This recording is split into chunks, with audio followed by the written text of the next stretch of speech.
ভাবে দেখতে পেলাম গত কয়েকদিন আগে একাদশ এবং দ্বাদশ শ্রেণীর যে ইন্টারভিউ তালিকা বের হলো, সেই তালিকায় দেখা গেল যারা ইন সার্ভিস টিচার, যারা প্রতিনিয়ত আন্দোলনে কলকাতার বুকে ছিল, তারা একদিন পড়াশোনা করে তারা 60 পেয়ে গেল। বন্ধুগণ, এর থেকে পরিহাসের কিছু না।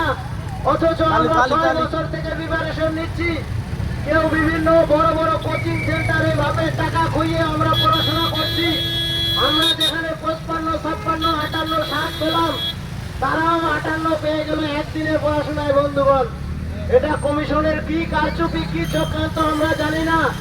আমরা হোয়াটসঅ্যাপ মেসেঞ্জার থেকে জানতে পারছি কিছু কিছু ক্যান্ডিডেট, যেমন সন্তোষ মাইতি, এছাড়াও আরো অনেকের নাম বলা যায়, যারা তাদের বন্ধু বান্ধব, বাবা মা, ভাই বোন, আত্মীয়দেরকে বলছে আমরা 38 পেয়েছি, কেউ বলেছে 40 পেয়েছি, কিন্তু ইন্টারভিউ তালিকায় দেখা গেল তারা 52 কেউ পেয়েছে, কেউ 58 পেয়েছে। বন্ধুগণ, তাহলে এটা যে সড়ক থেকে একটা বড় দুর্নীতি হচ্ছে।